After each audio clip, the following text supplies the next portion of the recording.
ازيكم حبايبي عاملين ايه؟ يا رب تكونوا بألف خير. النهارده هنعمل مع بعض كيكة التريليتشا التركية او القشطوطة زي ما بتسموها. كده تمشي وكده تمشي. مكوناتها سهلة قوي وبسيطة من غير تعقيد، وكل المكونات موجودة في البيت. قبل ما تشوفي اسهل طريقة في المجرة، لاني انا عاملاها بجد باسهل طريقة ومن غير تعقيد زي ما بقيت الشيفات كلها عاملينها، وكمان عاملاها بمكونات اقل بكتير من كل الشيفات. يا ريت تحطي اللايك الحلو شبهك وتعملي لي شير للفيديو عشان يتشاف، وكمان تعملي سبسكرايب عشان لو مش مشتركة ما تنسيش تشتركي في القناة. معايا بقى 3 بيضات بدرجة حرارة الغرفة، ومعايا ربع كوباية من الزيت، ومعايا كوباية ونص من السكر اللي هو الناعم مش البودرة، اللي هو السكر الخرز ده بس الناعم الأبيض. ضربتهم، عايزة تضربيهم مضرب يدوي تمام، عايزة تضربيهم في الخلاط تمام. حطيت بقى عليهم كوبايتين من الدقيق ومعلقة كبيرة، وحطيت معلقتين من البيكنج باودر، معلقتين صغيرين من البيكنج باودر، وحطيت ربع معلقة من الملح. كمان يا حبايب قلبي حطيت كيسين من الفانيليا، ممكن تحطي كيس واحد، بس انا عشان ما بحبش زفارة البيض فانا بحط بس كيسين للتأكيد. دلوقتي بقى هقلبهم مع بعض، طبعا هما بيتقلبوا بصعوبة شوية علشان لسه ما حطيناش المواد اللي هي السائلة او السائلة، وفضلت اقلبهم لحد ما الدقيق اختفى خالص معايا. بعد كده معايا كوبايه من اللبن او الحليب، هنحط عليها معلقتين كبار من الزبده او السمنه لو مش متاح عندك زبده، وهخليهم يغلوا مع بعض، اللبن يغلي، وبعد كده هحطهم على الخليط بتاعي. هيبقى خليط خفيف يعني شويه، طبعا لاننا غاليين اللبن. وبعد كده هيبقى معايا صينيه مدهونه من السمنه او الزيت، واحط في قلبها الخليط، وهشغل الفرن على درجة حرارة 180، ويكون مسخن مسبقا وفي الرف الاوسط.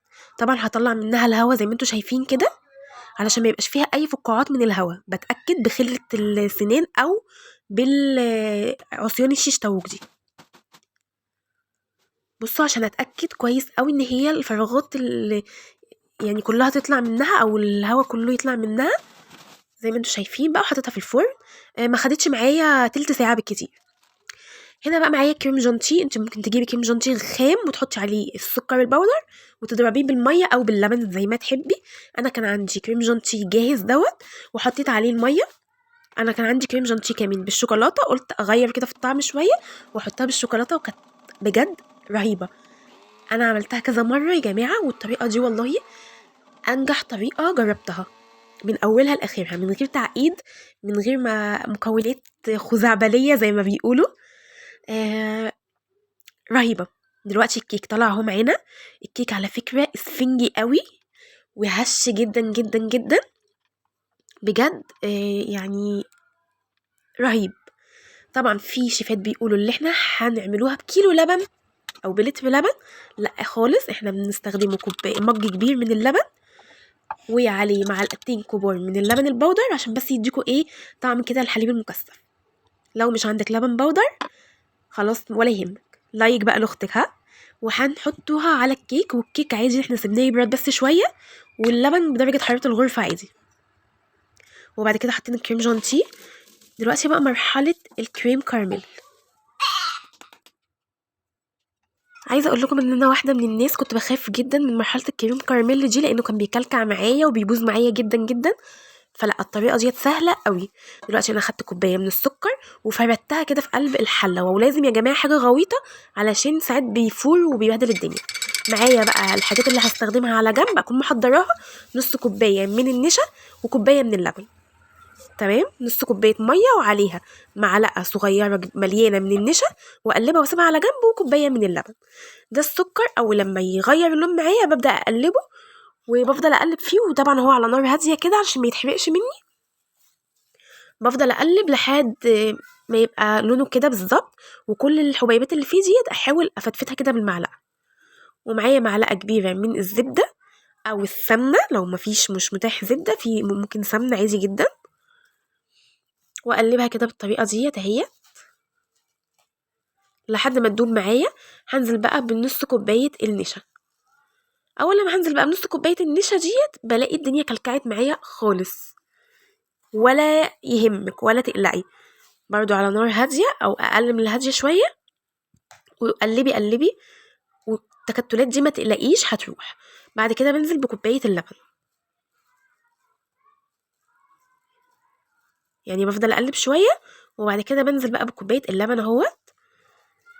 كل ده بدرجه حراره الغرفه عادي جدا، وبقلب وما تقلقيش، افضلي بس تقلبي، كل الكلكعه ديت والله هتروح. قلبي وفتفتي كده الكلكعه دي بالمعلقه. في ناس بتطفيها على كده وده حاجه غلط، يعني اول لما بتعمل الكلكعه دي بتطفيها على كده، طبعا ده مش لون الكراميل خالص. انا بسيبه يغلي معايا شويه حلوين علشان يتقل ويبقى زي الكراميل ولونه بيبقى حلو شبه الكراميل، ده الصح. مش ان انت اول لما الكلاكيع اللي فيه دي تختفي خلاص تطفي، لا، بسيبه شويه كمان على نار هاديه وايزي فيه، بقلب فيه. طبعا بقى لما برد خالص او يعني لما بقى دافي كده شويه بدات افرده، والكميه دي حلوه قوي على الصينيه دي.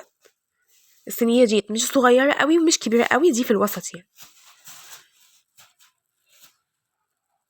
بس كده بدات افرده، لونه حلو قوي.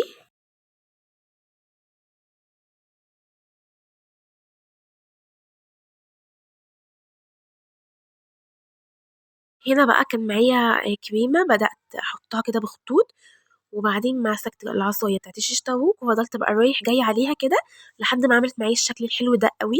وكمان اللي ايده مش مهزوزه زي كده هيطلعها بيرفكت وهتبقى شكلها احلى من كده كمان. ده بقى يا جماعه تقولي عليه جاتوه، تقولي عليه تورته، طعمه حلو قوي. لو رايحين لاي حد وعايزين تجيبوا له هديه حلوه فهو دوت بجد خطير. شايفين الحلاوه؟ شايفين الشكل الجميل ده؟ بجد بجد بجد بجد استحق اللايك بقى والشير والسبسكرايب. بصوا، لا لا لا لا لا لا لا لا لا لا لا لا لا لا بجد، شايفين؟ قمر قمر.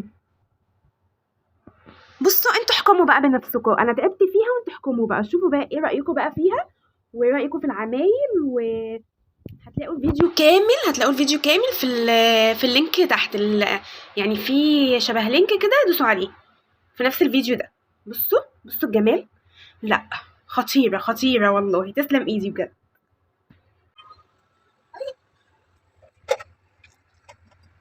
عايزه اقول لكم ان انا مبهوره قوي بيها وبطعمها وبشكلها وبكل حاجه.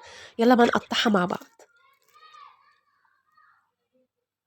طبعا اول قطعتين كده بيبقوا طالعين منها مش بيرفكت قوي وانا بطلعهم، ولكن تالت قطعه الحمد لله قطعتها وكانت حلوه قوي.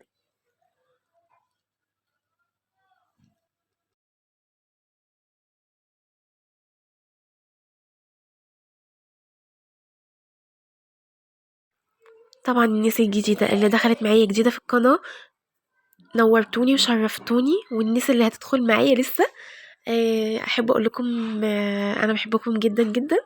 ولو وصلتي لحد هنا متنسيش تعملي لايك وشير وسبسكرايب. والناس القديمه بجد بجد بحبكم قوي قوي قوي.